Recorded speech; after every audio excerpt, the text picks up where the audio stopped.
Hello and welcome to the two-man power trip of wrestling. I'm your host, JP John Paz. With me today, very special guest, former USWA World Champion, former CWA Tag Team Champion. He's, of course, known as Mantaur or Tank. He is Mike Halac. Mike, welcome to the two-man power trip. How you doing?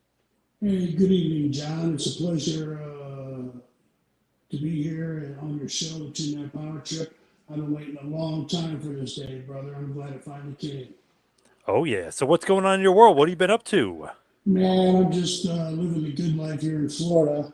85 degrees today, man. They said the weather this year at this point has never been better in the last 20 years.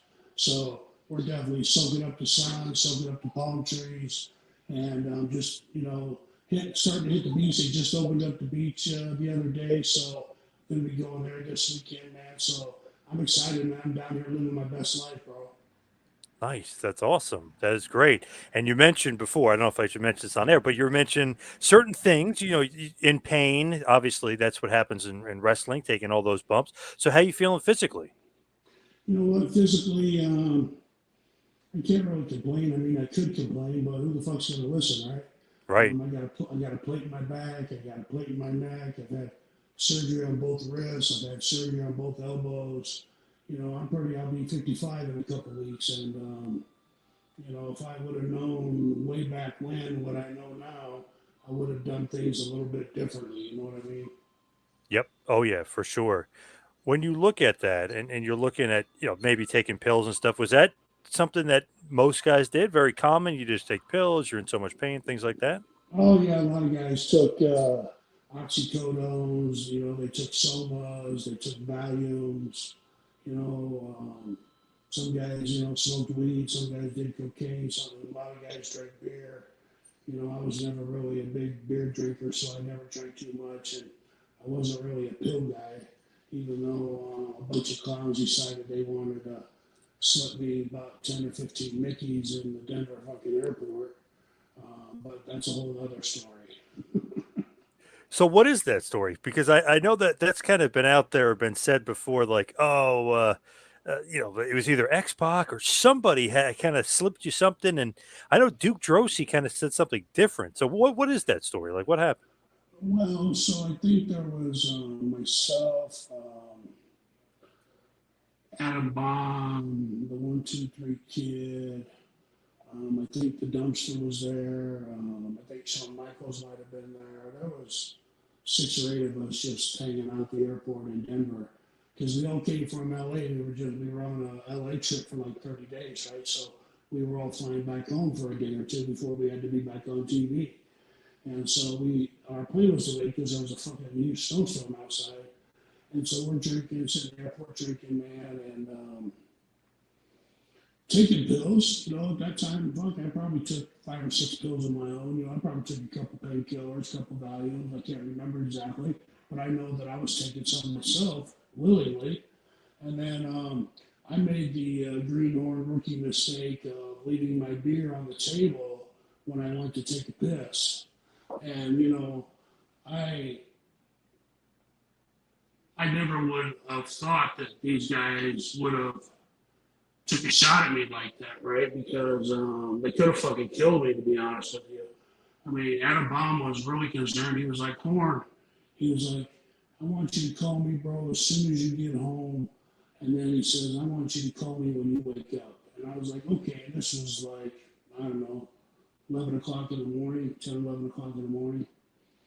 And we'd been drinking and stuff. So I get on the airplane back to Nebraska. And I have a couple of fucking beers on the airplane, man. And I get back to Nebraska, and I am fucking wired to the gills, man. I'm going 300 miles an hour, and I don't know why. And sometimes when you pill somebody, it has an opposite effect on them, right? Because it Yep. should have fucking knocked me out, man. I should have been fucking sleeping, and for a long ass time, right, for 12, 13 hours. And but I wasn't, man. I ended up getting home. I was up all fucking night. And I remember calling Adam Bomb about 10 o'clock the following morning. He was like, Warren, you made it. He was like, man, he says, you're a fucking elephant, bro. He says, these guys would have had to fucking harpoon your ass to put you down, man. He says, you were standing tall. And I says, bro, you want to hear something funny? I says, when I got up and left the table, I went to catch my plane. I says, I'm walking down the fucking jetway, and walking towards me is Jerry Briscoe, Pat Patterson, and Vince McMahon. And I'm like, I know that I'm fucked up, right? I mean, I could feel it, man. I don't know if I was weaving back and forth or not, but, you know, Vince said, hey, Mike, how you doing? I was like, good, Vince, you? And I said hello to Pat and Jerry, and I just kept right on boogieing, man. And I'm like, these guys had to know that I was fucked up, right? And so I called Brian, and he was like, man, he says, what time did you get to bed, man? He says, you sleep on the plane? I says, sleep on the fucking plane? I says, you're funny, bro. I says, I've been up all fucking night and I haven't been to sleep yet. He was like, what? He was like, oh my God. He says, you really are a fucking elephant, man. He says, them fuckers are going to have to harpoon your ass next time to put you down. He says, they must have put 20 fucking pills in your drink. Holy And he shit. says, I was so worried about you, man. He says, that's what I said, man. Call me when you get back to Nebraska. Call me when you get up in the morning, man. Because make sure that you fucking wake up, right? And it was unbelievable, man. But no, they couldn't knock the fucking Mantaur down, buddy. I'm half man, half fucking beast, and 100% man, buddy. I'm 400 pounds of fucking man. You only gotta, it's gonna take more than a few pills to knock me down. Yeah, oh shit. But that is dangerous though, playing those type of games, Real especially dangerous, when man.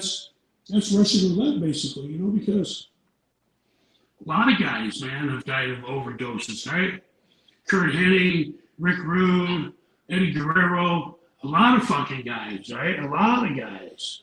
And, you know, the fans just might not know it, but the fucking boys know what's going on, right? The boys know who's dying or what, you know, but I can't tell you how many wrestlers have died from a fucking pill overdose, man. Fucking crazy. And to think that these motherfuckers tried to fucking do that shit to me, man, really pisses me off. And they're fucking good damn lucky that I never had to work with any of them, right? I mean, I worked with Duke and I worked with Adam Bomb, and we always had great matches, man. There was no heat there. But as far as them motherfucking pricks, man, no, I don't. That shit don't fly.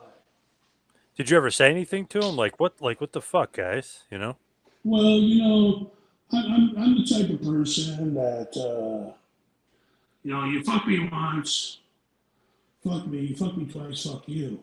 And I figured if it came down to it in the ring when we were wrestling, man, that I would cash in my receipt, right? Because I definitely had a big fucking receipt to cash in. And but they're lucky that I never got to wrestle any of them, man. Crazy the times back then. Oh Yeah. my god. Oh yeah, man. Drugs were fucking rampant. I mean, Racer was in and out of fucking treatment. Seemed like every other fucking month. You know, and they kept giving him a push and a push and a push. I'm like, what the fuck is going on?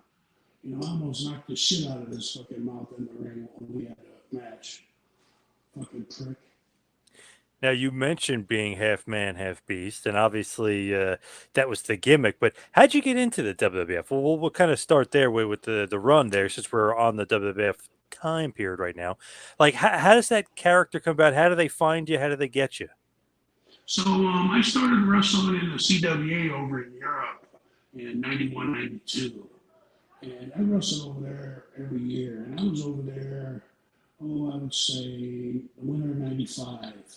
And Ted DiBiase just came off TV after the 1-2-3 Kid beat him on Monday Night Raw. So that was when his release was up. So he came over to Europe and wrestled a championship over there. And both Ted and I are originally from Omaha, Nebraska. We are both SOBs, South Omaha boys. And so I looked after Teddy when he came over to Austria, over to Vienna, and he was there for like 5 or 6 days. And I took really good care of him. He said, listen, man, he says, you're a big dude. He said, you fly around, man. You're very light on your feet. He said, I love your work. He said, I'm sure Vince will love you. He said, give me a call 2 weeks before you're leaving here on your way home. And he says, and I'll give Vince a call and he'll have a look at you. I was like, okay.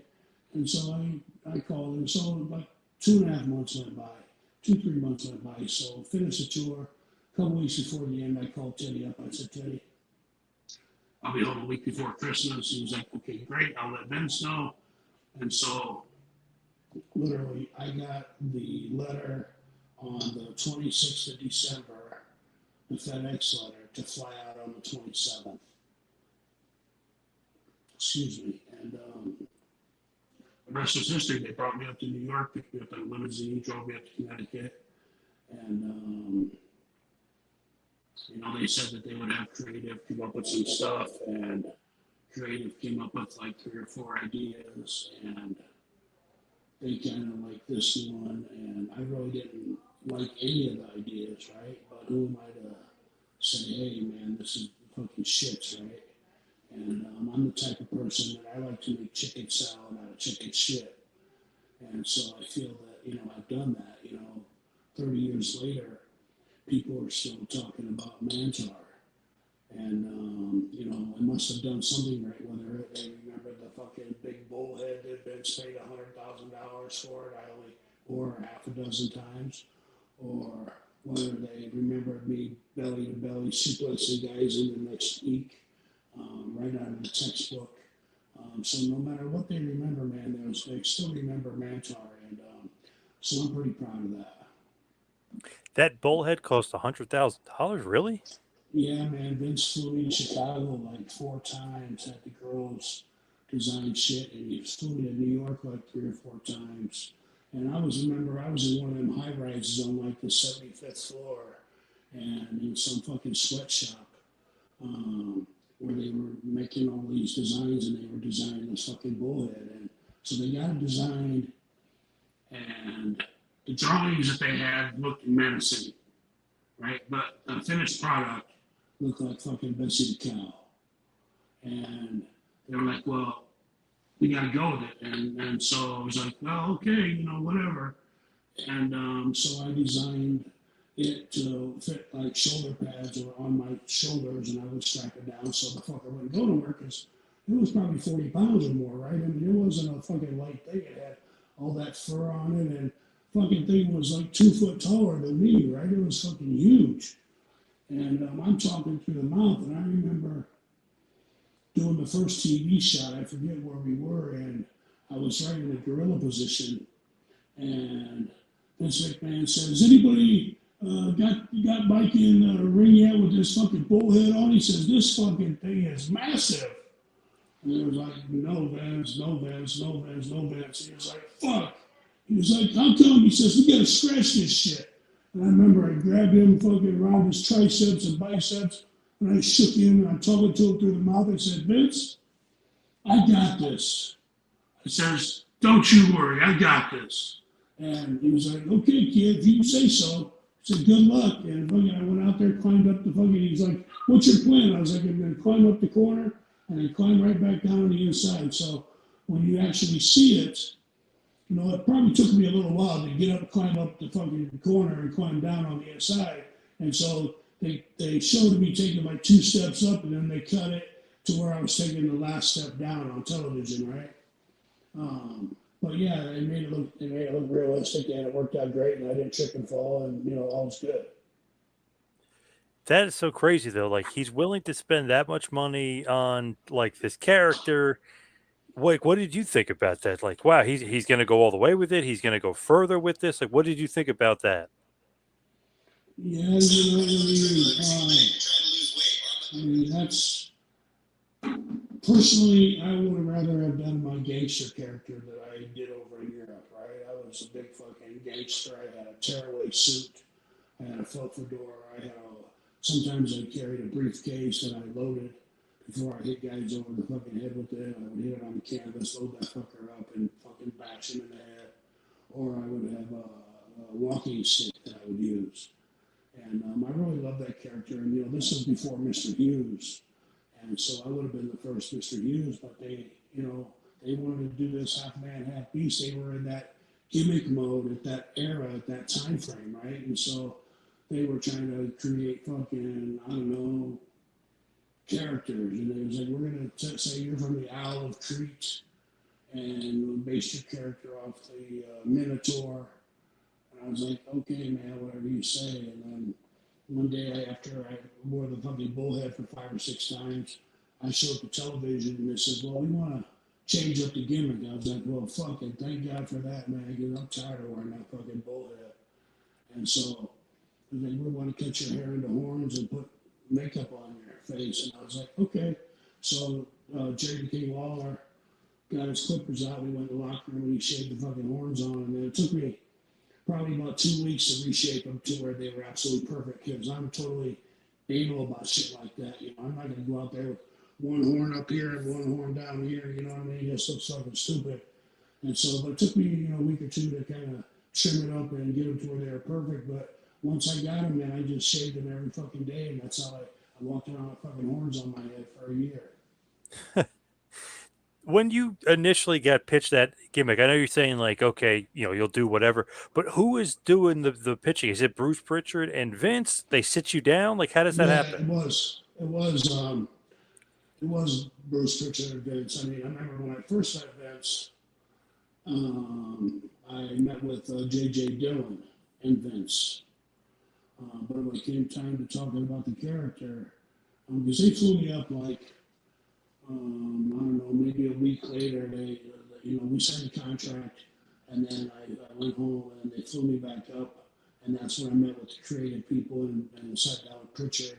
They already had some drawings, you know, they took some pictures of me when I was up there, and so when I came back a week later, they already had, you know, different shit, you know, drawn and things like that. So that's when Pritchard and Vince sat me down and said, "This is, you know, what we want to go at." What did they say to you? Like, hey, we see, because you know, like they say, like, Dirty White Boy, like, oh, you were a plumber, or you look like a plumber, like you're going to be a plumber. Like, what did they say to you? You look like an animal. We're going to make you an animal. You know what I mean? Like, how's the Yeah, pitch I go? mean, you know, they were like Mikey's. They says, you know, you got one set of fucking massive thighs on you. You know, you're wearing a size 16 fucking shoe. You know, you got fucking bull legs, man. And they said, so we want to make you half man, half bull, and call you Mantaur, and base it off the Greek mythological character, the Minotaur. He says, bottom half will be the man, and the top half will be the fucking bull. And I was like, okay, man. And so they didn't say we want you to do this specific thing. You know, so when I would put my head down and charge them, or I would do the Mantaur shuffle where I would shuffle my feet and my arms like a train kind of, you know, that's all shit that I just came up with on my own. You know, they didn't tell me specifically what they wanted to do. I remember one time when I did a finish, I came back to the locker room and they were like, we want you to do these two finishes back to back. So go back out there and do these two finishes. And one of them was just fucking front slam a guy, standing up, doing the fucking big woo, and just falling on him like a sack of shit, right? That was Chief J. Strongbow's idea. I was like, man, please don't make me fucking do that shit, man. So, you know, Yeah, it's they made terrible. me, oh, it was fucking rotten, man. And so finally I just did it to where I caught the guy in a crossbody and just fucking jumped up and fucking backed up a couple steps, come off the ropes and fucking buried him, right? So But, it's, you but, know, like, but is Strombo doing that to rib you, or was he dead serious? no, he was dead serious, man. He was serious as a fucking heart attack. Wow. I mean, I was like, Chief, I said, you really want me to do this? He's like, yeah, man, you're 400 pounds. He says, make that big fucking call and you just fall on him like a sack of potatoes. I was like, you mean like a sack of shit, Chief? Come on. You know, so, but I went out there and did it out of respect for him. Luckily, they didn't have me do it. But yeah, they made me go out there 3 different times, I think, in one match and do 3 different finishes. Stupid. Testing stuff out, seeing what works, what doesn't work. But obviously, you knew Mm-hmm. the sack of shit thing is not going to work. Yeah, I just wasn't feeling it, right? So when like you're coming along, you're doing this character. Who is the person like in creative at this point? Is it Bruce or is it more Vince?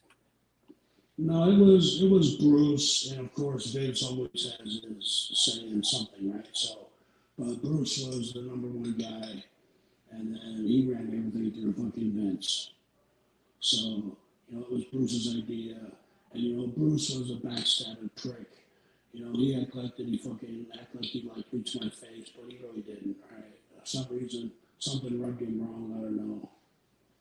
So I you didn't used get to, along with Bruce I at all? used to, No, not really, man. I used to drive up and down the fucking road with Tom, Doc Pritchard, and we used to smoke a lot of fucking weed, and maybe that's why he didn't like me, right? Because he knew that if I was riding with his brother, and I was smoking weed, and it was illegal until they were tested, yeah, and so yeah, Bruce Pritchard was a fucking prick. What was it about Bruce that like he was saying to your face that he wasn't saying behind your back, or vice versa? But what was he doing? What was he saying?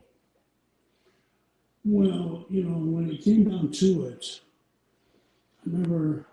So fast forward a couple, 2, 3 years, and Bret Hart brings me back to do the Truth Commission gimmick, right? And so he called me up. I was wrestling in Germany. He called me up and he said, Mike, he's like, I want you to be a part of this 6-man tag. He says, I got 2 greenhorns and yourself. And he says, and I got a guy that does the Kellogg's commercials in South Africa. And he says that he's going to be the mouthpiece. We're going to make him the commandant. You guys are going to be the soldiers. And you've already been on TV, so we're going to put a mask on you. I was like, do you think that's really going to matter, Brett? He's like, listen, this is just how we drew it up. I said, okay. So they put a mask on me. He says, we want you to train these guys. We're going to send you to Memphis for 6 months or so. And you guys get the gimmick down, and then we'll call you up and we'll go with it. I was like, okay, Brett. So I went back and spent, 6, 7, 8 months in fucking Memphis. Almost broke my neck. Wrestled Jerry Lawler in Louisville, Kentucky. The Louisville Gardens in front of like 12,000 fucking people on a Tuesday. And took a couple months off. And I came back maybe a month early. And I probably should have took that extra month off, in hindsight. But I came back a month early. And, we did like 3 televisions, and the 4th television was in Des Moines, Iowa, in my hometown, like 2 hours away from me. And I had been, off for a week. And so I go up there, and as soon as I walk in the door, Bruce says, we want to piss test you. I was like, okay, piss test me. And, and I know I'm clean. And so I piss test, and I'm walking, I think I'm walking to catering. And he's like, hey, Mike, Bruce, this is Bruce Pritchard. I go, hey, Mike, let me talk to you. So it was Bruce. I said, yeah, what's up, Bruce? He said, hey, man. He said, I just want to tell you, man, that you failed your piss test, and we're going to have to let you go. I was like, what? I was like, I didn't fail no fucking piss test. I ain't been smoking no weed. I said, you're a fucking liar.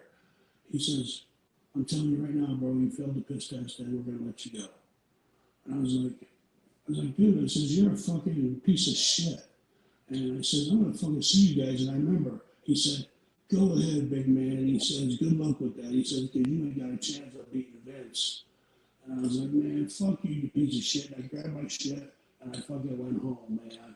And they had replaced me with a buddy of mine that I wrestled with over in Europe, Rambo. His name was Luke Poirier. He's a French Canadian, great worker.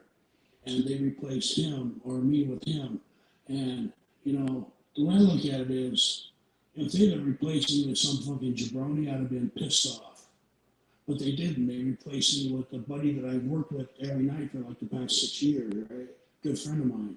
And so it didn't really bother me too much, I was like, well, fuck it. And then after that, they got rid of the commandant and brought the Jackal in. And then they were on TV, I don't know, for a few months, and then they just kind of fucking petered out, right? Yeah, basically, they didn't really last too long. But did you really fail the test, or was he fucking with you? No, he was just fucking with me, but he still fucking fired me on the spot. He said, you failed your fucking piss test. Says, you can no longer work for this company. We're going to have to let you go. I'm like, what? And I knew that I was clean, right? I was like, I want to see the fucking results. He was like, I don't have them. So the doctor's got him. He says, what do you think I'm lying? He says, yeah, motherfucker, you're lying. I mean, it was a big hullabaloo right in the middle of this big fucking open area, because I was walking to fucking catering. And you had to walk through this big ass fucking room and go through some doors. And then on the other side, you had to go through another set of doors. And I was like halfway in. And like Bruce was fucking following me. So he was a man on a mission, man. I don't know what his hard on was for me, but like I said, he acted like he liked me doing the fucking Mantaur character, but then when it came to the Truth Commission, the very first chance he got to fucking fire me, he fucking fired me. So I don't know Man, what's up his fucking ass. man, he just didn't like you for whatever Yeah. reason. Yeah. No, I guess I didn't suck no dick, so they didn't fucking want me around, right? I mean, because Oof. I'm not one of them ass kissers, you know. I'm not a yes man, and you know, you're not gonna make me look fucking stupid. And I remember when I had to wrestle Bob Sparkplug Holly. I think it was a Survivor Series, and I think we wrestled like 7, 8 minutes, 9 minutes maybe. And I literally fucking threw him around like a rag doll. Just beat the fucking shit out of him, man. Threw him, did everything to him. And then at the end, he hit me with that fucking missile drop kick off the top rope. And he pinned me 1, 2, 3. And I remember when he got me 1, 2, 3, people start chanting, bullshit, bullshit. They knew that shit wasn't real because I beat the fucking shit out of him.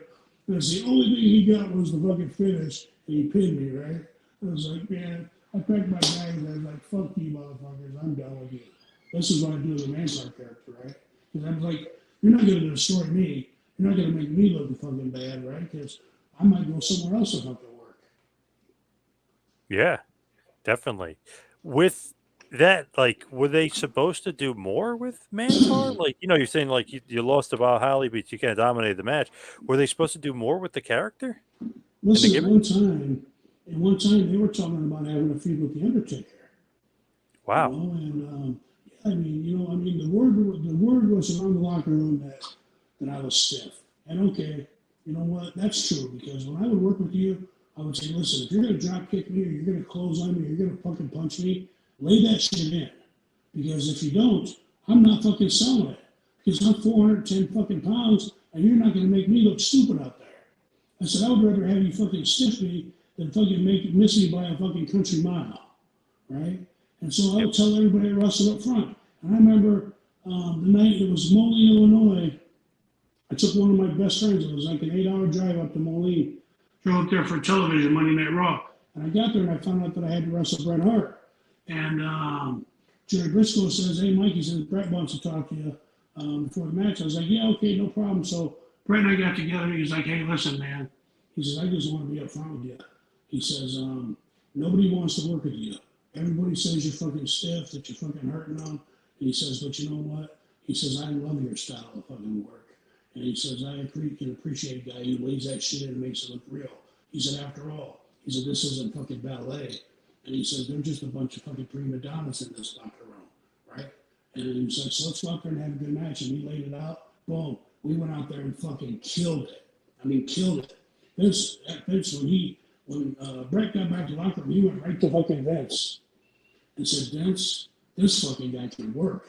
I don't know what everybody else is talking about, but this guy's a great worker. And I just had fucking one of my best matches I've had out there with Mike. And he says, it was good. He says, we went over it. And he says, we went out there and fucking killed it. And I remember when it was on, I think they put it on Superstars. And I remember Action one Zone. day, yeah, the Action Zone on Saturday morning. Yep. And I remember they cut the most important part of the match out. And fucking Bret called me up. He said, did you see that shit?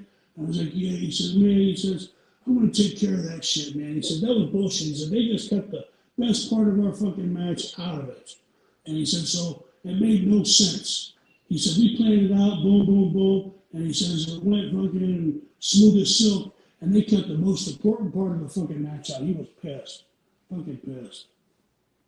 Really? Because I remember, because I watched it not that long ago. It's on YouTube. It's a pretty good match, but I think it's it's long for a TV match, but it's actually longer, so they cut some stuff out of it.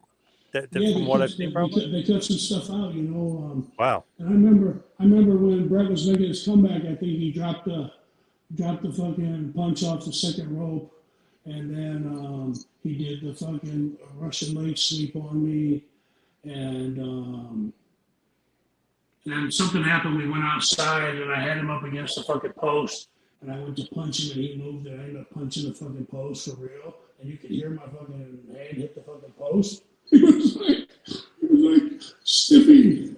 He started laughing. And but we went out and had a great match. And Bret was pretty pissed off. They cut the best part of the match out. But yeah, Brett's a great guy, man. He was probably one of my best matches ever.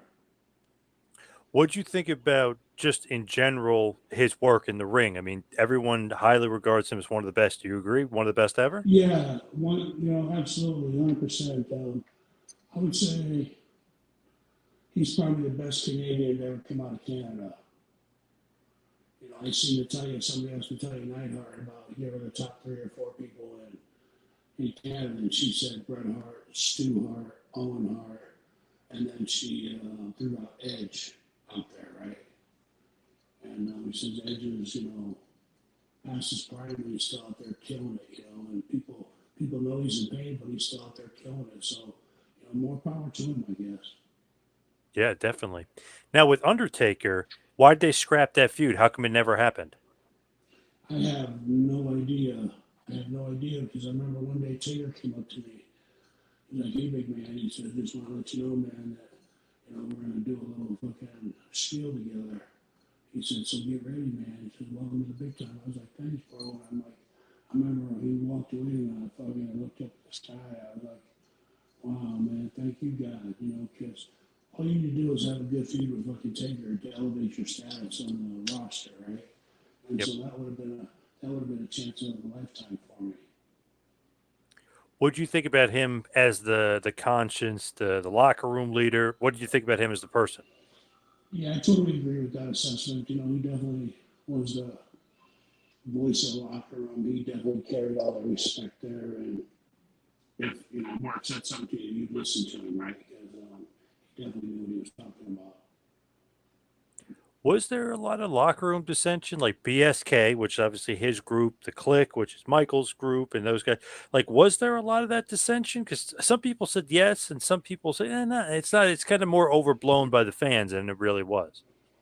No, absolutely not, man. The clique was fucking for real, man. If somebody in the clique didn't like you, you were gone. And that's what happened to me, man. I almost got in a fight with Razor in the ring. Actually, did get into a little fight. Got in a fight with them in the locker room. And shit, 2 months later in Survivor Series, I did a job for Bob Holly, and Mantaur was done, right? And I knew that it fucking came from that, man. But I didn't care, man. Like I said, I'm not a yes man. I ain't no fucking punk. You're not gonna try and knock me out in the middle of the ring with the fucking open hand slap. Because if you think that shit's fucking gonna fucking knock me down, you're fucking out of your mind, man. Fucking Razor hit me with an open hand slap and hit me as hard as he fucking could.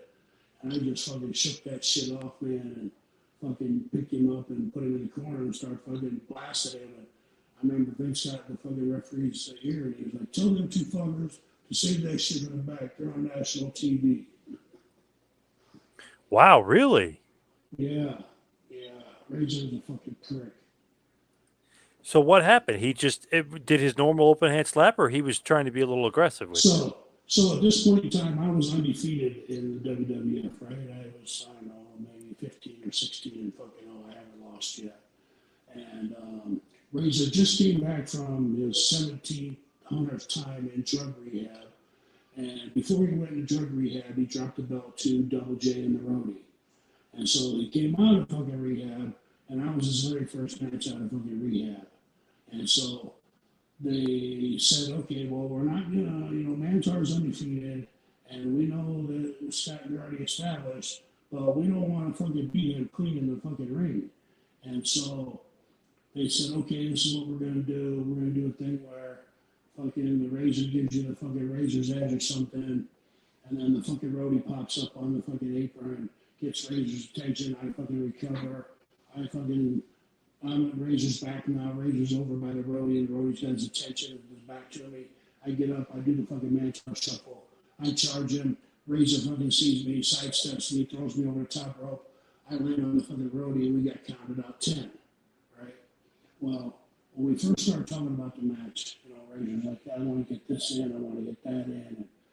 And, and I know that he can do it to big guys, all this shit that he's calling, right? Because I've seen him do it. I've seen him do the shit to Vader and stuff. So, if he can do this other shit to Vader, he can do it to me, right? And so I was like, "All right, man." I was like, "But listen, I want to get my shit in too."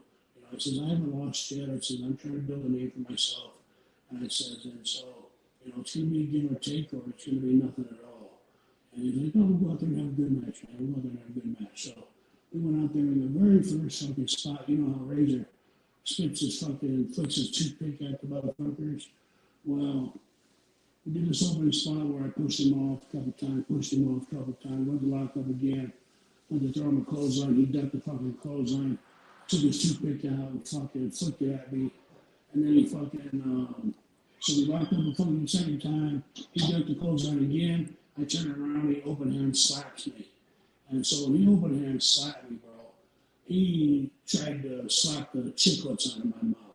And I've heard Diesel talk about this on a few podcasts before. And when Diesel tells it, where he's sitting in the back with the boys in the fucking catering and watching on the monitor, and he says, next thing I know, man, Scott's wrestling fucking Mantaur, and Scott hit fucking Mantaur so hard, man, he knocked the fucking snot out of his mouth. And he was like, man, he said, I thought you fucking should have knocked his ass out. I'm thinking, man, he was fucking far from it, man. And I remember, you know, when he fucking open hand fucking slapped me, man, I shook that shit off and fucking scooped him up, threw him in the fucking corner, bam, bam, bam, bam, bam, and fucking fight was on. And then next thing you know, Vince McMahon's on the fucking earpiece telling us to calm down. We're on national TV. Right? So then we got in the fucking back. So after I get the count out of 10, fucking I jump up, man. I fucking go right to the fucking behind the curtain. I'm waiting for this motherfucker. He comes to, he got right in his fucking face, man. And we start fucking pushing and shoving, calling fucking names and shit. Agents start fucking pulling us the fucking apart. Yeah, Scott Hall is a fucking pussy. I don't give a shit if he's dead or not. Still a fucking pussy. Was it like just legit heat between you guys? Did it just get heated in the ring? I mean, he just didn't like you No, from the get-go. he just obviously he took a fucking liberty, right? Because he got along with my fucking partner, PN News, really well in WCW. Yeah. Listening to my partner tell the story, right? They got along great. And but for some reason, Scott didn't fucking like me. And you know, when I was over in Europe, I missed Scott by like 2 years. I think he was over at Wrestle Autobots over there as well. Because anybody who is somebody has wrestled in that territory, who's old school wrestler. They wrestled for Autobots in that German, Austrian territory, right? And so yeah, man, I don't know why he didn't like me. He just took a cheap shot, and I let him know right then and there I wasn't gonna fucking have it. And you know, I called out the fucking one of the main dudes in the fucking clique, and 2 months later, fucking Bob Holly's fucking pinned me right in the middle of the fucking ring. That shows you, yeah, the power, the politics. Yeah, you gotta find that mindset. Yeah. The clique was fucking strong, bro. I mean, if they didn't like you, you were doomed. Guarantee you were doomed. You know, and like I said, I was no ass kisser. I was one of them guys I'm like the lone wolf, right? I don't need no fucking pack. I don't need no fucking friends. It's always nice to have friends to watch your back, right? But I don't need anybody, man. I can ride alone, and I rode alone. Yeah, it's funny because like that happens. You start losing to Duke to Dumpster Drosy. You start losing to Man Mountain Rock. You kind of see the writing on the wall. Like I'm getting jobbed out here, and then obviously Bob Holly on TV and pay-per-view. So yeah, once that happened, man, you know, I just said, "Fuck it, I'm done." I fucking went. I remember I went in the back. I took my gear off. I fucking cleaned the paint off my face. I didn't even take a shower.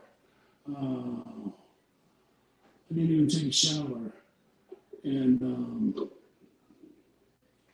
I just fucking got my bags, got in my car, and fucking went to the airport. And I was calling on the way to the airport to change my ticket back to Omaha.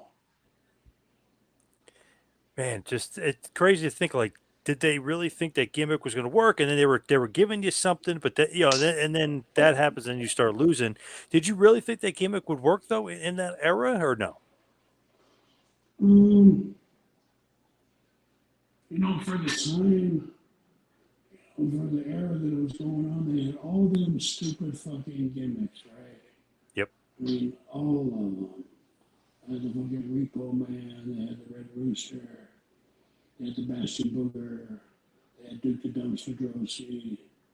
You know, they had all these stupid fucking gimmicks. And,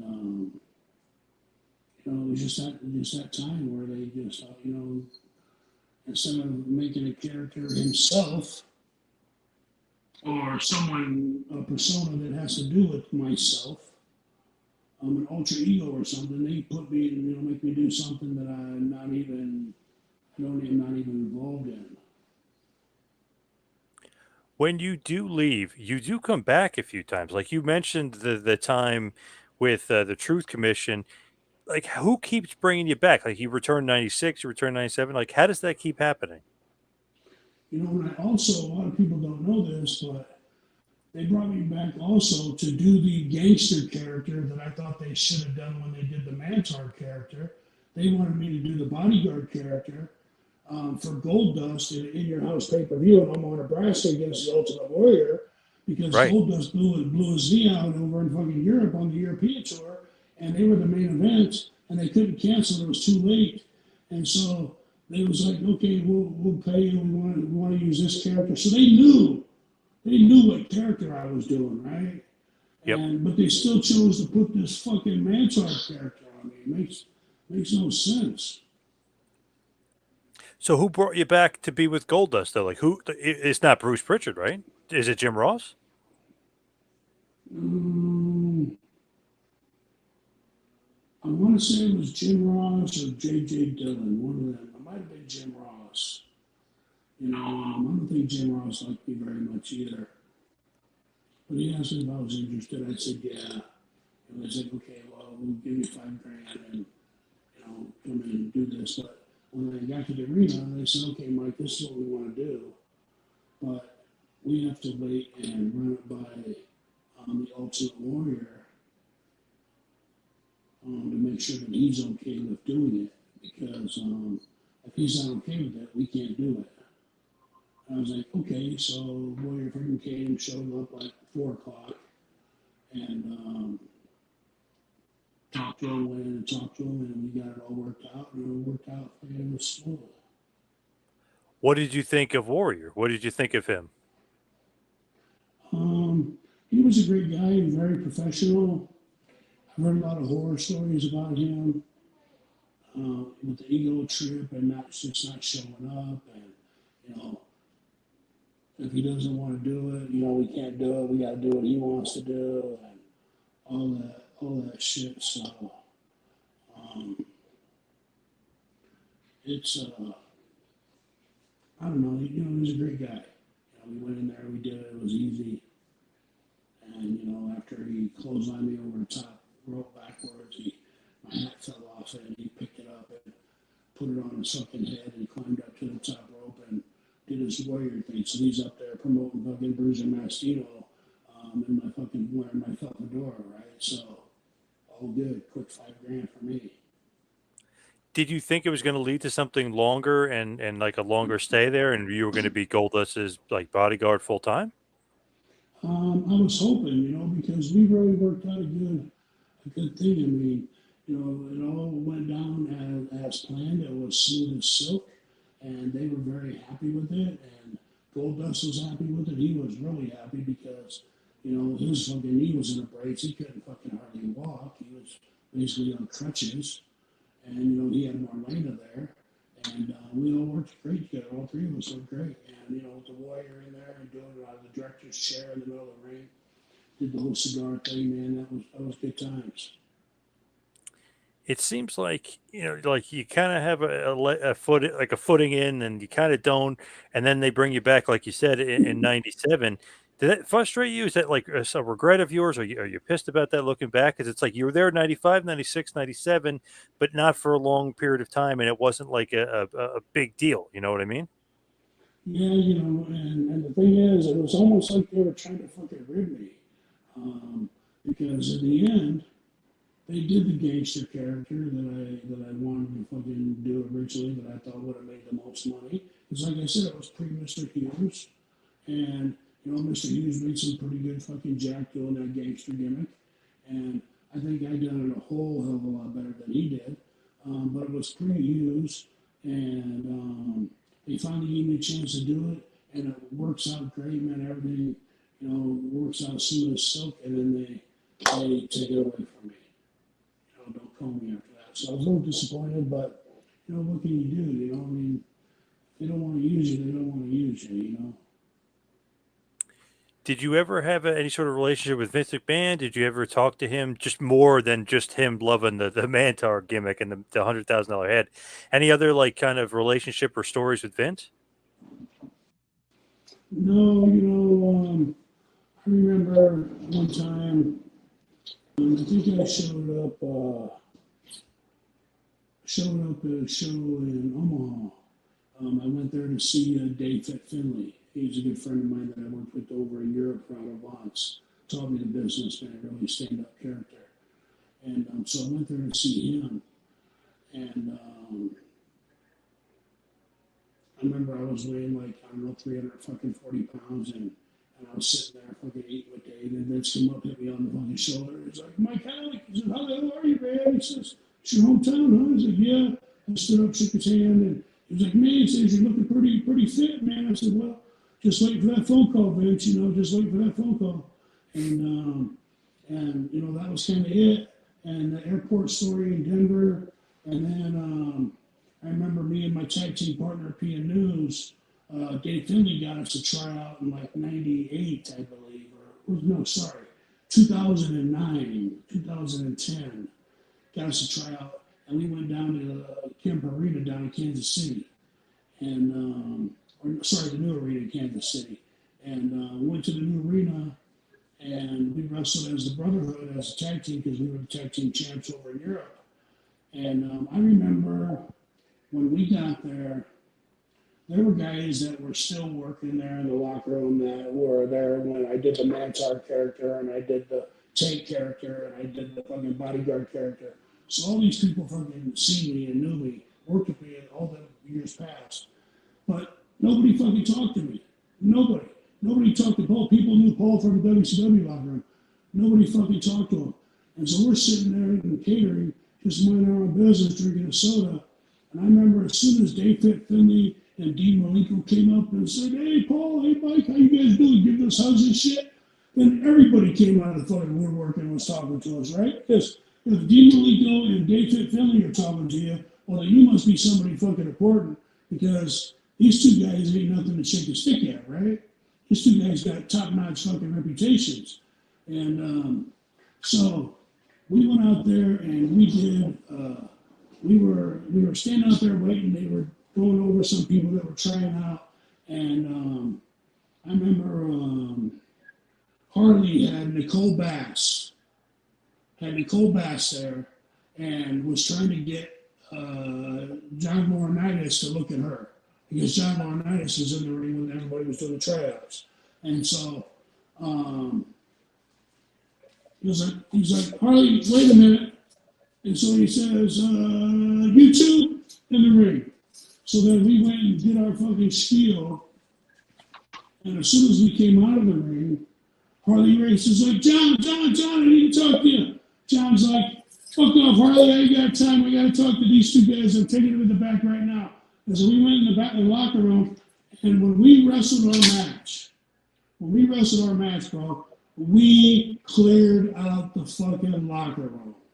I mean, everybody who was in the locker room, whether it was The Rock or Stone Cold or The Big Show, fucking you name it, man, all the big guys, everybody that was on the fucking show was standing on the fucking ramp or out in the ring area when me and my partner fucking went in the ring and wrestled. And I guarantee you, man, there is no fucking way that we can bring these two 400 fucking pound guys in because they are not going to be easy to fucking work with.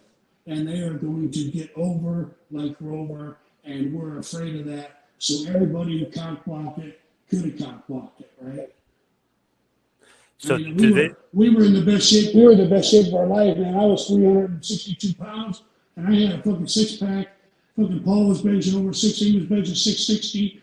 We were in the best shape of our life, man. We were in the gym for like a year fucking straight, 2 times a day, man. We were in shape, ready for this fucking tryout, and we got fucking blackballed. Did they ever tell you, hey, you're not getting signed? You are like they never kind of said anything to you guys? John said, well, the check will be in the mail. We're going to send you the check.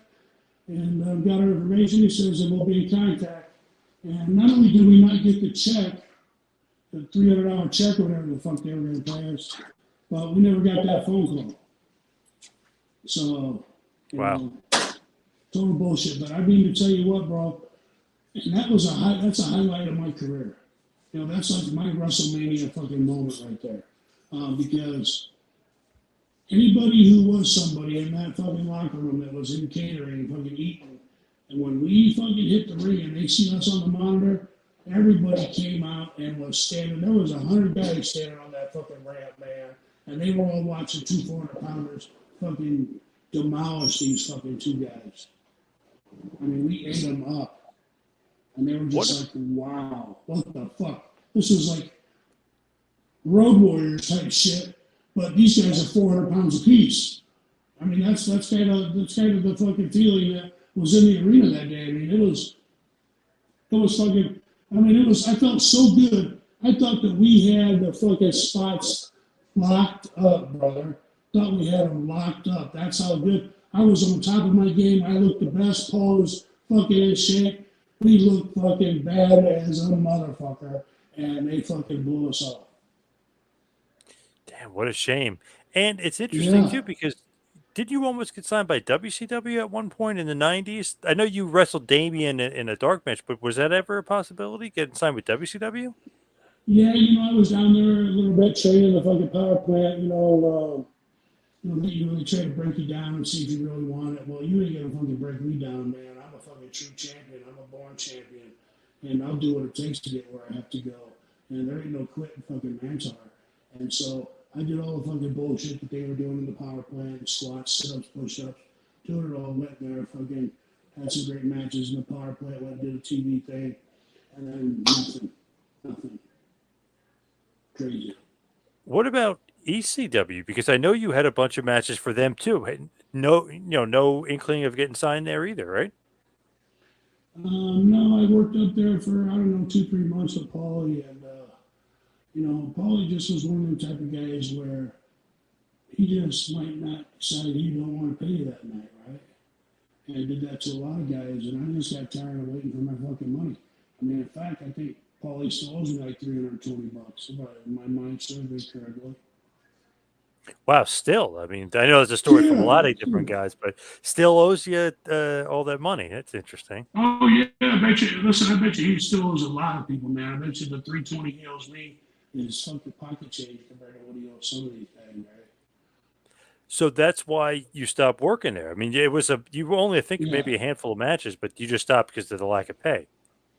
yeah. It just pay was fucking shit. So you never, you get to the next town and if he owed you fucking 300 or 400, he might give you 200 and say, well, I owe you 200, and he already owed you fucking, 150 from the fucking night before, and I just kept fucking snowballing, and he just wasn't catching and getting caught up fast enough for me, and I said, I gotta go. I remember I was living with one of the pit bulls at the time, Anthony Durante, and I was like, listen, I was staying with him in South Philly, and in the fucking hood, and I'm right across the street from fucking Gino fucking cheesesteaks place, and man, it was I was like, I can't do this, man. I gotta go back to Nebraska. When you look at like the run, it seems like Europe was very kind to you. Maybe not here in the States with the few short runs Yeah, at WWF and well, USWA, but how come Europe was such like a great destination for it? It seems like Otto Vance and CWA was like your go-to. it was, and the thing about that is Otto loved big guys. He loved fucking big guys, especially big guys that can move and work like I could. And so I remember when I got there, it was on a story that I'd been wrestling for 2 years. I was right directly out of fucking training camp. I had one fucking professional wrestling match.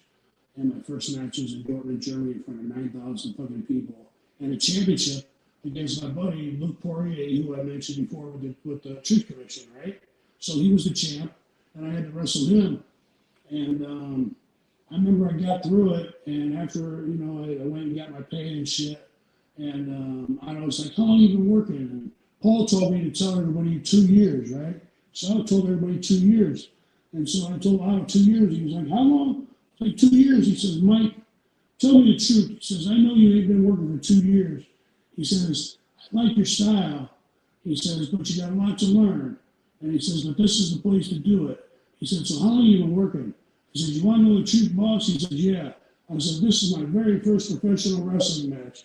He said, he slammed his fucking hand on the table. He said, you gotta be fucking kidding me, Mastino. He says, your very first match. He says, you did one hell of a job, man, for your first match. He says, if you want to stay here and you want to learn how to fucking the profession of professional wrestling, he says, we start the next city in 3 days in Bremen. He says, we're there for 38 days. I'm going to give you $365 a day, American. I'm going to pay you every 2 days. Are you in or are you out? I said, I'm in, boss. And that fucking, the rest is history, man. He fucking loved me, man. I wrestled Big Otto 3 or 4 times over there. And, great fucking guy. He built his name up when he bought that heavyweight championship off of the AWA, Nick Bockwinkel. Remember when he beat Nick Bockwinkel for the AWA heavyweight championship? Well, he took that fucker back to Europe, and when he brought it to his hometown, and that turned him into a fucking god, bro. Turned him into an instant millionaire. That $50,000 or $75,000 investment that he made fucking was well worth it for him. And so, I mean, he loved big guys, and so he brought me back, and he called me every fucking spring. He says, hey, Mastino, you want to come back to Europe? I was like, hell yeah. He goes, all right, you'll have your tickets in a week. He says, I'll see you in a few weeks. I was like, okay, boss. Rest is history, man. Eight and a half months, man, straight over in Europe, right? Yeah, and then you would return a few times. So you had a couple runs in Europe for CWA. Oh, yeah, I worked over there for shit. I don't know, 8 or 9 years probably, total. Long time. It's crazy some of the guys, if you look who you work like Dave Taylor, Regal, even Chris Benoit. What was Benoit like? So when I first got there, this was 91, 92. Dave Finley kind of took me underneath his wing. And him and my partner Paul were really good friends. And so, but Dave kind of took me underneath his wing and kind of taught me the business. And so that first 38 days, the top baby faces over there at the time were Owen Hart and Chris Benoit, Tony Sinclair, and Dave Taylor. Well, Owen and Benoit were 2 of the best workers, so I would wrestle each one of them in singles matches every week. And then me and Dave would wrestle them in like tag teams like twice a week. And when I wasn't wrestling them, I was wrestling Dave Taylor, Tony Sinclair. Steve Regal wasn't there at the time. But Chris Benoit and Owen Hart, they had a lot to do with teaching me the job. Because I worked with these guys on a nightly basis. I worked with them 5 nights a week. I was wrestling one of them. And I really learned a lot from those guys. I'll never forget it. People say, well, who taught you the business? Well, Dean Malenko and Jody Malenko and Larry Malenko, their father, taught me the job. But Dave Finley and Owen Hart and Chris Benoit, they gave me first-hand wrestling experience on a nightly basis. And I'm wrestling 3 of the fucking best technical wrestlers in the whole fucking world, right? And so I was blessed. What did you think of Benoit as like the person, Benoit the guy? I mean, what was he like? What I remember of Chris back then was he was just very quiet, always to himself, just kind of doing his thing, a lone wolf, just kind of was doing his own thing, marching to his own drum. And Owen, of course, Owen was a fucking pistol. Owen was just Owen. And I remember when I first got to New York, when I did the Mantaur character, Owen was one of the first guys that came up to me and gave me a big hug and fucking in catering. He was like, Bruiser Mastino, how you doing, buddy? Come on, give me a big fucking hug and shit. Owen used to be the best river man there ever was, He'd walk around with a towel on his arm and a squirt gun underneath that fucking towel, and he's walking by in the fucking hallway, he's gonna blast you in the fucking eye. That squirt gun, you're like, what the fuck, where did that come from? And Owen just got a fucking towel on his arm, you don't think it's him. And I remember one time, man, I just got a new suitcase. just bought a new Halliburton. And because I had a soft one before and it just wasn't working out, so I bought a Halliburton, a hard one. And I went to the seamstress ladies because they used to help me paint my face. And so I went to paint my fucking face and I came back and my Halliburton has a fucking logging chain wrapped around it. And it's chained to the fucking bench. And it's got a lock on it, the size of a fucking football. Right? Fucking huge ass lock. I'm like, oh my God, what am I going to do? And so I'm looking around, I'm looking for the fucking maintenance guy, and I finally found the maintenance guy. And I've been searching for like an hour and 15 minutes. And I'm on in like fucking 10 minutes. And I finally tracked down the maintenance guy. Because Owen said, listen, just go and hide, man. Just, if you see this big fucking guy with horns on his head, man, just tell him you don't know nothing, just act stupid. And so, Yeah. I mean, he was totally all in on the gimmick. And it was totally Owen, right? Because he'll do whatever it takes sometimes to pull off a rib, right? Owen Yeah. will go that he'll go that extra mile to pull the rib off. And so, I remember I tracked down the fucking dude, and I'm sweating bullets, man. My fucking paint's starting to fucking run. I'm like, fuck me, and I'm in my socks and my trunks, and I'm like, what the fuck? I gotta get in that suitcase. So I finally found the maintenance guy, and he says, listen, man, I was like, if you fucking give me a pair of fucking bolt cutters, I said, I'll give you $50, man. I said, I just need to get in my suitcase. Some fuckers pulled a rib on me and chained my suitcase to the bench. And the guy said, well, let me see, $50, huh? And I was like, yeah. He's like, okay, I guess I can do it for $50. And so he gets fucking bolt cutters, and I'm rushing him down the fucking hallway. It seems like we gotta go a fucking mile to get to the locker room, right? Because I mean, I'm on in like fucking 7-8 minutes. And I finally give it over, man. He fucking busted, man. I fucking bust that thing off. I give him the fucking 50. And Owen comes in, he says, hey, Bruiser, he says, see, you finally got that suitcase open, huh? He says, that was one hell of a fucking padlock on that fucker. He says, whoever padlocked that, whoever put that on there, he says, I don't think they like you very much. And so the fucking maintenance guy gives Owen the fucking $50 that I paid him. He says, here. He says, you can have it, I don't want it. And Owen said, oh, Bruiser, he said, is this your 50? He says, joke's on me, buddy. He says, better hurry up, man. You're on in 5 minutes, right? So I had to put my boots on, my singlet on, all my pads, my tape. I mean, I was fucking hustling, man. But fucking Owen pulled the ultimate rib, man, and fucking just got my bag open in the nick of time. Good times, man. Fuck. I miss Owen hard. I miss Owen a lot, you know, because you know, Brett and I, we have each other's numbers, and I'll text Brett every now and then, you know, just to say hello. And, you know, he said that Owen would say nothing but good things about me, man. And he said, so if my brother liked you, he says, then I like you. And, you know, Brett even took more shining to me after we went and had that great match, right?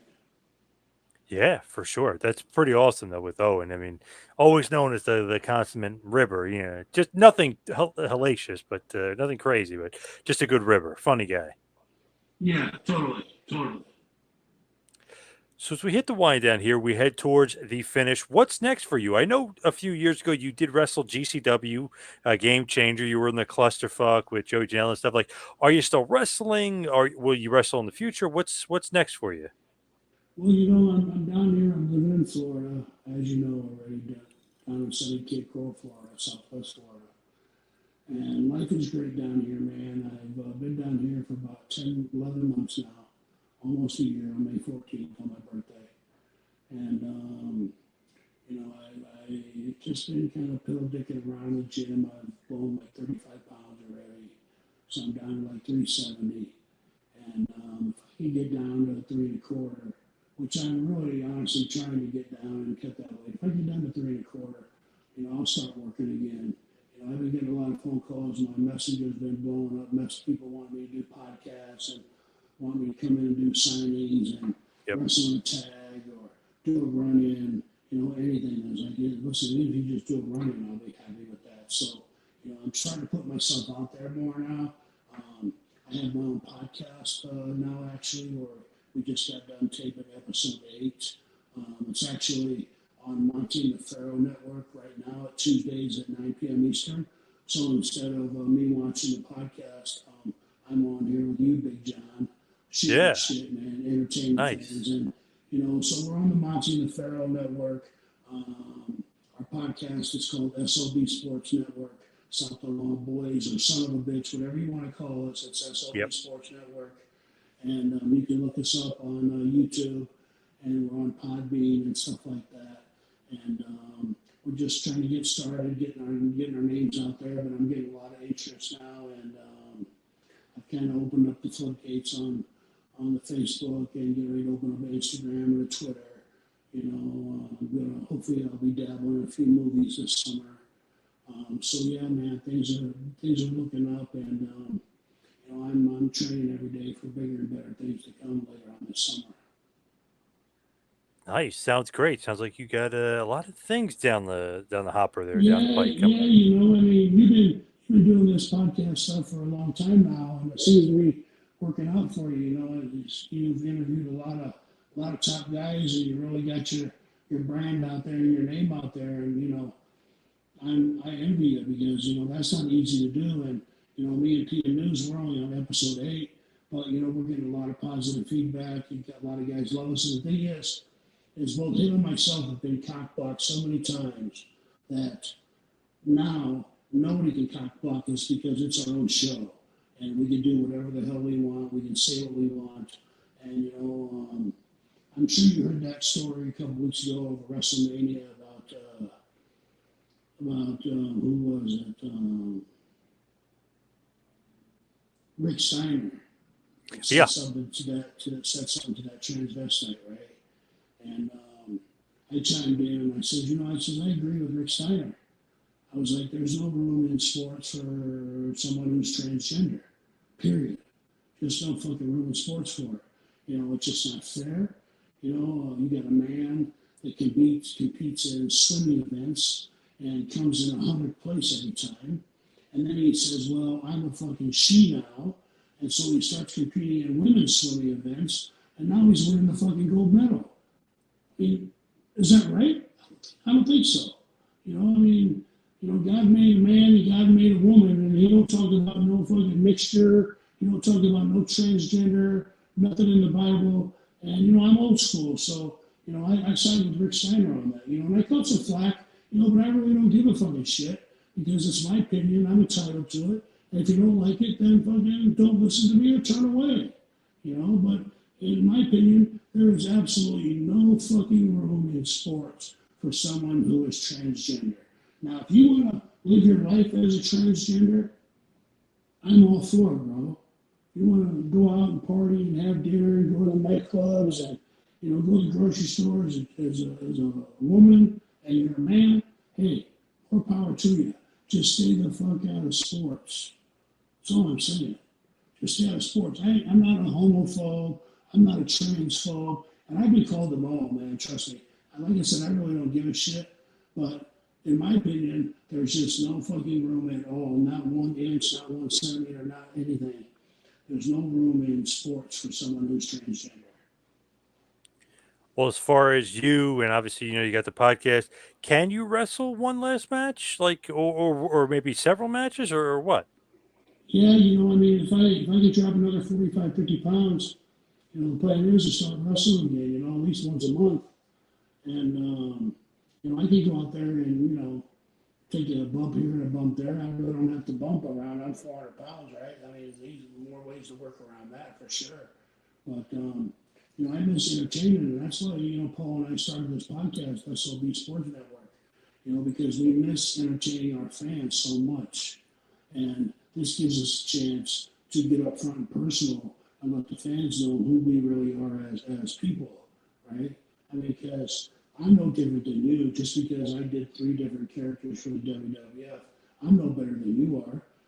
I just got a chance, and I got the ball, and I ran with it, and I did the best I could with what I was dealt. And so, I'm sure if you would have had the chance, you would have put your mark on the business somehow, right? So, I don't think I'm better than you or better than anybody else. I'm just a lucky guy who got a break, and me and God happened to be down like this, like 2 flat tires, right? So, Oh yeah. it's all good.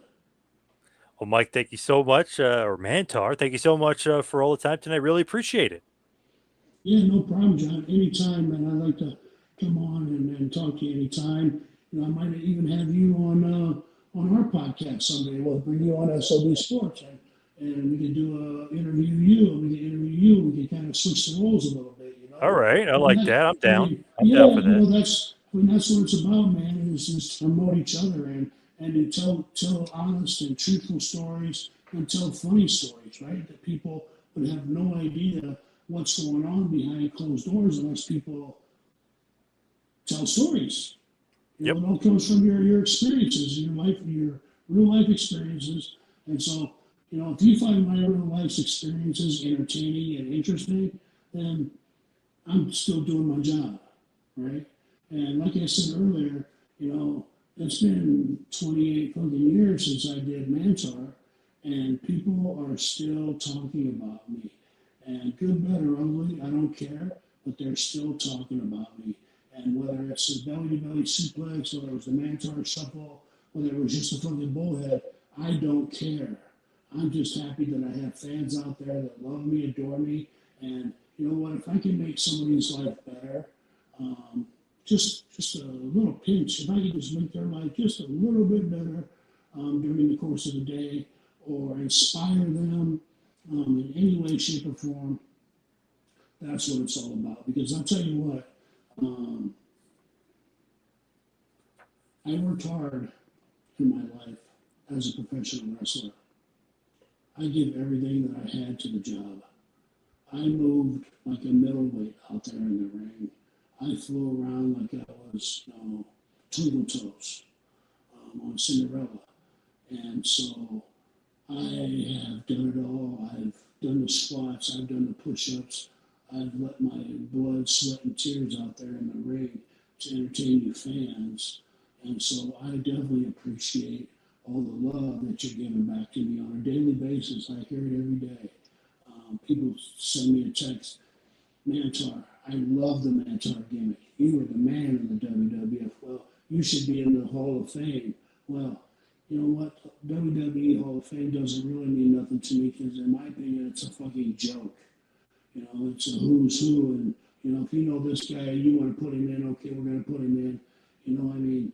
This last class, who did they put in? Sable, for fuck's sake.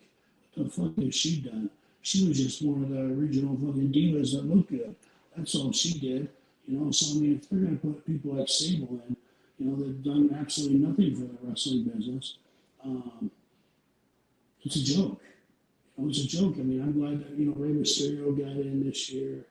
I'm happy for a lot of people, but it's a lot of again, clicky friends putting their clicky friends in the Hall of Fame. Like, this is my buddy.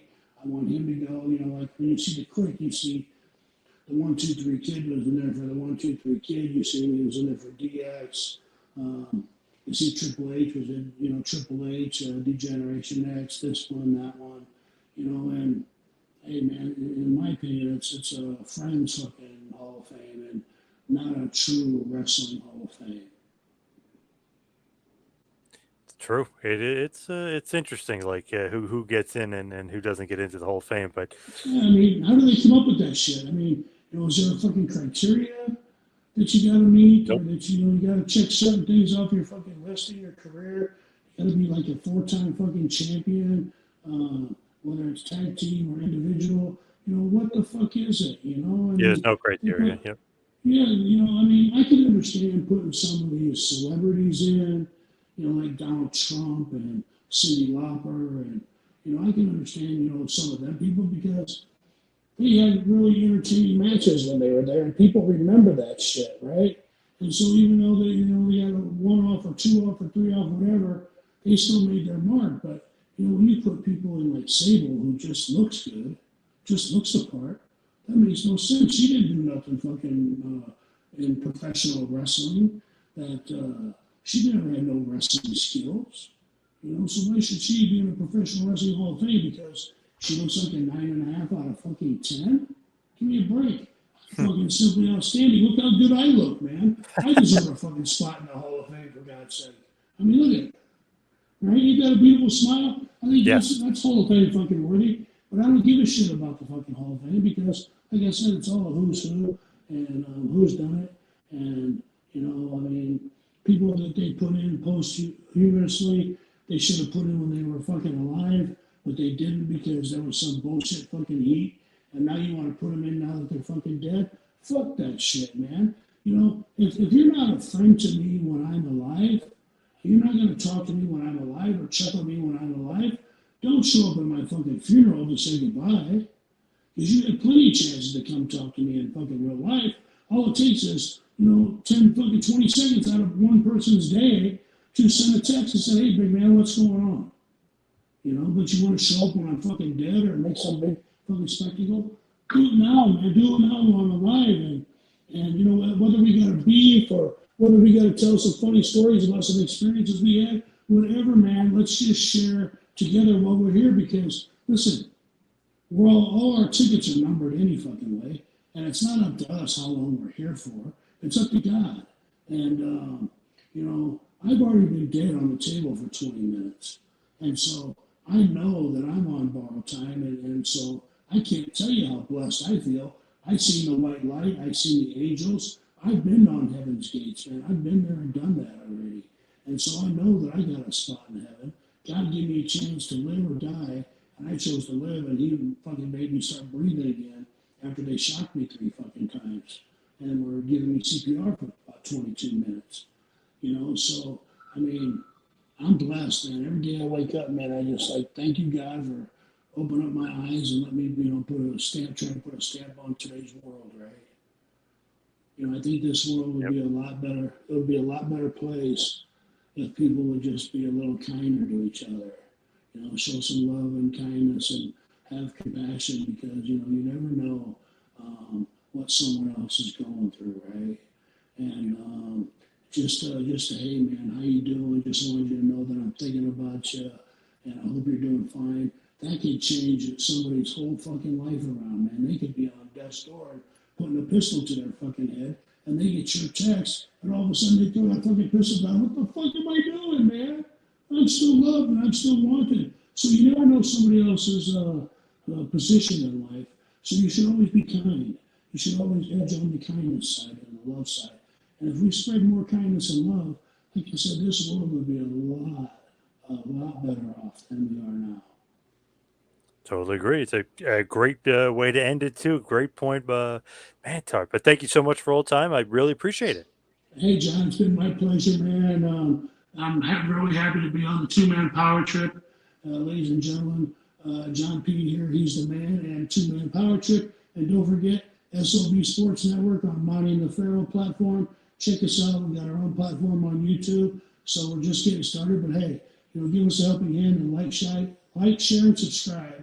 And appreciate it, man. All the love, man. Thanks, Big John. It's been a pleasure.